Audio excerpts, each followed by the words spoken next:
मालेगावच्या चिमुकलीला तात्काळ न्याय मिळावा यासाठी लासलगावी हजारोच्या संख्येने निघाला महामोर्चा। या महामोर्चात शालेय विद्यार्थी, ग्रामस्थ, महिलांचा मोठा सहभाग।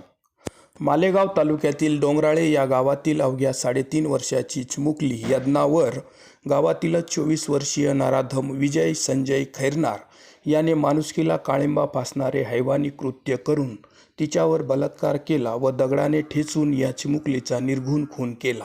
या घटनेने अवघा महाराष्ट्र हादरला आहे। या चिमुकलीला न्याय मिळावा यासाठी दररोज हजारोच्या संख्येने मोर्चे निघत आहेत।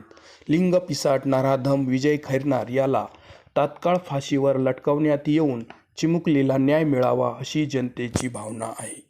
एका रात्रीत सरकार बदलते, एका रात्रीत नोटबंदी होऊ शकते, मग चिमुकलीवर बलात्कार करून खून करणाऱ्या लिंग पिसाट नराधमाला तात्काळ फाशी का होऊ शकत नाही?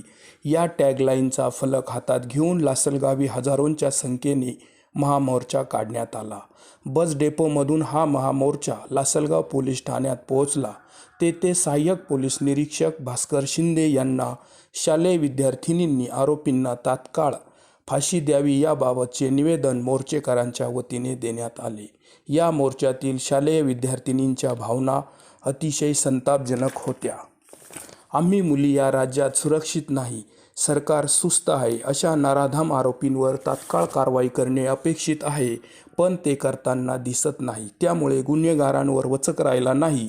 सरकारने कडक कारवाई केली तर अशा नराधमांवर कायद्याचा वचक निर्माण होईल, पण न्याय मिळण्यासाठी खूप उशीर होतो। या प्रकरणात आरोपीवर तात्काळ फाशीची कारवाई करून चिमुकलीला सरकारने न्याय द्यावा अशी संतप्त भावना यावेळी मुलींनी व्यक्त केली।